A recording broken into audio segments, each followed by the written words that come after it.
Our story today is found in 1 Samuel chapter 7. In the time leading up to this story, the people of Israel had been worshipping idols and sacrificing to a false god called Baal. At the time, Israel is constantly at war or having conflict with a neighboring people called the Philistines. The Philistines also lived in that land, called the land of Canaan, otherwise also referred to as the Promised Land, because God promised them that they'd live there. And during one of these battles between Israel and the Philistines, the Ark of the Covenant is taken. The Ark is captured by the Philistines and taken back to Philistia, to their country, and kept there, and there it stays for over 7 months. Now, the story of what happens to the Ark during those months is a fascinating story, but today we're going to be focusing on what happens after it is returned to the Israelites, and we'll be reading this from 1 Samuel chapter 7 from the end of verse 2. So after the Ark is returned to the Israelite territory, verse 2 says, "Then all the people of Israel turned back to the Lord." There is talk here of a turning of the people. After years of not speaking with God or failing to acknowledge his leadership, they are wishing to return. And it is at this point that a man named Samuel serves as leader in Israel. He is what was called a judge. He communicated between the people and God. He promoted justice and order in Israel.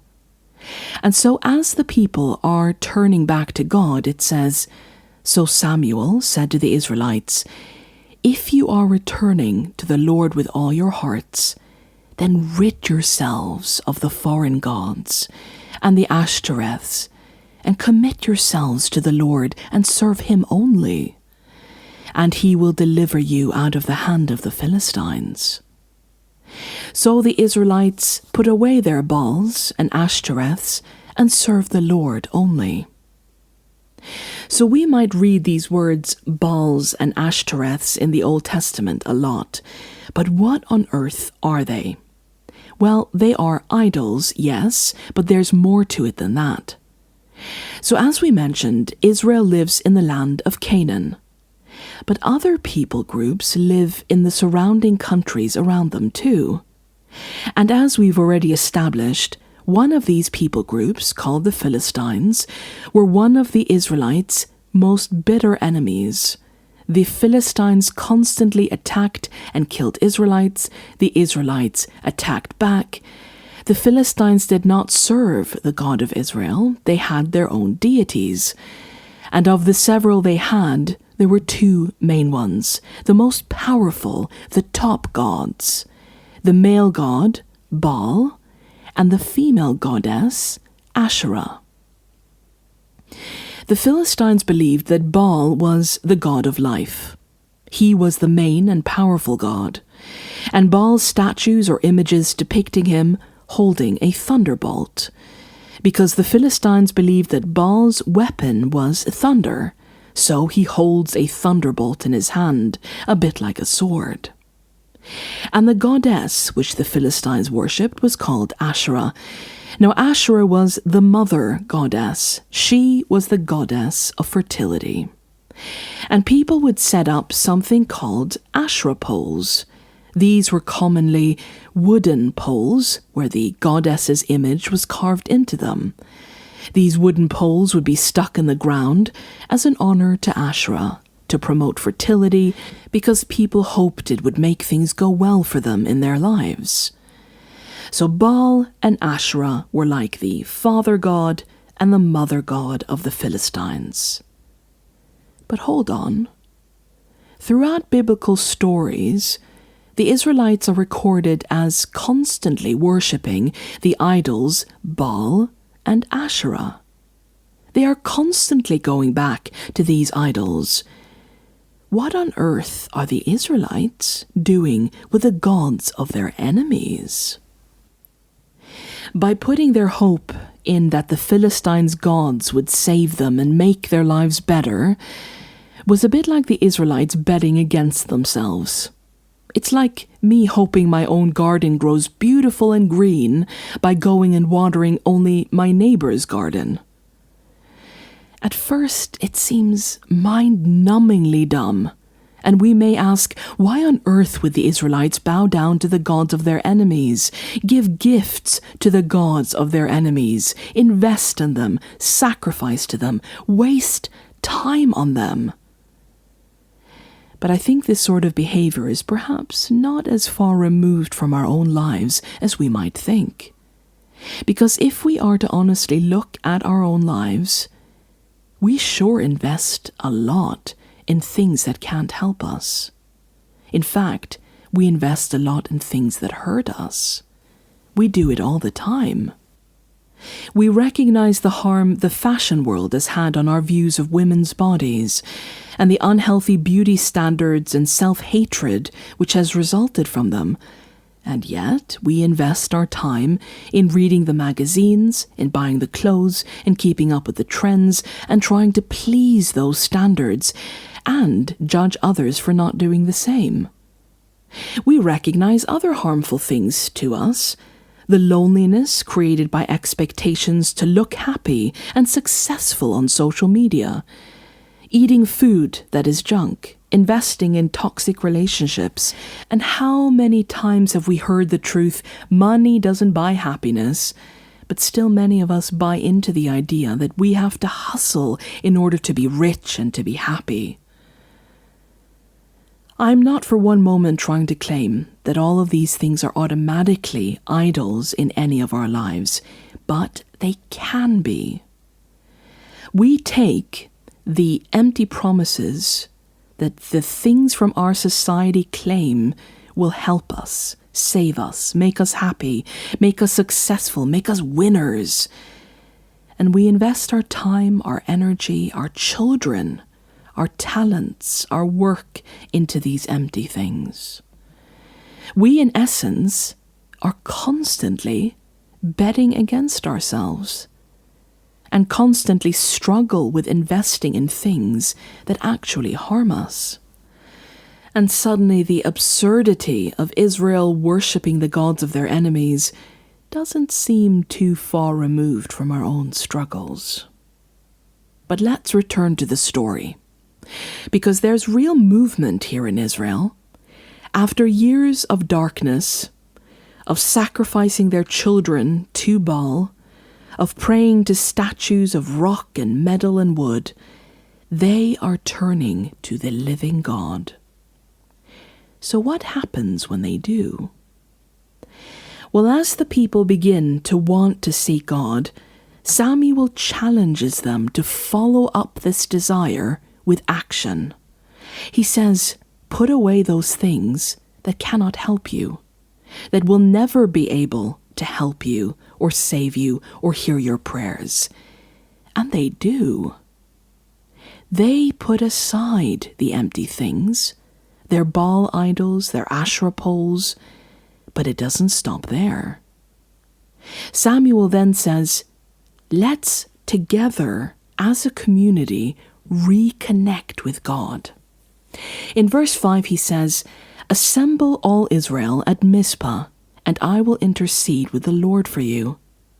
When they had assembled at Mizpah, he drew water and poured it out before the Lord. On that day they fasted, and there they confessed, we have sinned against the Lord. In this beautiful scene, the whole country, the whole nation of Israel comes together in one place called Mizpah, and they all fast together and they all together confess, we have sinned. We have done what's wrong. We followed lies, and we want to come back to God. We want to be reunited. And there, as they all pray, Samuel prays for them, asking God to forgive them all. And then this happens. We continue to read from verse 7. When the Philistines heard that Israel had assembled at Mizpah, the rulers of the Philistines came up to attack them. So, news travels fast, and the Philistines hear the news that all the Israelites are gathered in one place, and they think, this is our chance. We can pretty much wipe them all out in one day. We can defeat them. And this is indeed particularly dangerous as the Israelites have been fasting. So their strength is low because they haven't been eating, and they're all in one place, vulnerable. Is this what happens when Israel turns from Baal and Asherah and try to return to God? Well, we continue reading. When the Israelites heard this, they were afraid because of the Philistines. They said to Samuel, "Do not stop crying out to the Lord our God for us, that he may rescue us from the hand of the Philistines." Verse 9. Then Samuel took a suckling lamb and sacrificed it as a whole burnt offering to the Lord. He cried out to the Lord on Israel's behalf, and the Lord answered him. While Samuel was still sacrificing the burnt offering, the Philistines drew near to engage Israel in battle.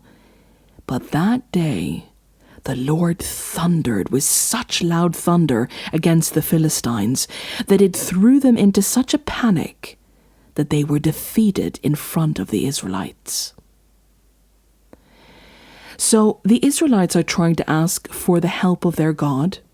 The Philistines come out against them to harm them, and God defends the Israelites by thundering so loudly from the sky that these warriors are terrified and confused and run away and are defeated. If you remember, Baal's weapon was a thunderbolt. He was the Philistines' god of thunder. But that day, God sent two messages. One, he sent a message to the Israelites. "You have been worshipping Baal, who holds a thunderbolt in his hand, but I am the one who saves you today. Those empty things can't help you. They are dead and nothing. But even after you fail me, I will save you when you turn to me." And he sent a second message that day, and this message was to the Philistines. "You think your god Baal is the god of thunder? I am God. I control the thunder. I control the weather. I make life, not Baal. I am God, not Baal." That day God won the battle for Israel. And verse 12 says, "After these things Samuel took a stone and set it up between Mizpah and Shen. He named it Ebenezer, saying, 'The Lord has helped us this far.'" And following this day, the story says the Philistines were humbled and they stopped invading Israel's territory. And as long as Samuel was alive, they stayed on their side of the border. And Israel even took back parts of the territories they'd lost in previous battles to the Philistines. Now there is an old hymn called "Come Thou Fount of Every Blessing." It is a familiar hymn to many. I've often stood in congregations, listening as people thunderously sing a line from this song, "Here I raise my Ebenezer." And every time we arrive at that line in the second verse of this hymn, I wonder how many actually understand the words they're singing. I mean, what is an Ebenezer, and why are we raising it? In fact, the word Ebenezer comes from the Bible, from the story we just read. We read that to commemorate the victory which God won for Israel that day, Samuel the judge raises up a stone to stand as a statue, as a monument or a memorial. Ebenezer in Hebrew means stone of help.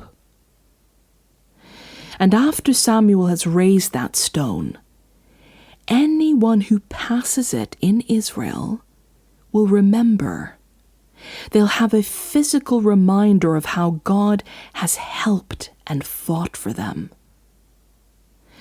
In a similar way to the story in 1 Samuel, Ebenezer has come to refer to a memorial of God's help in the past.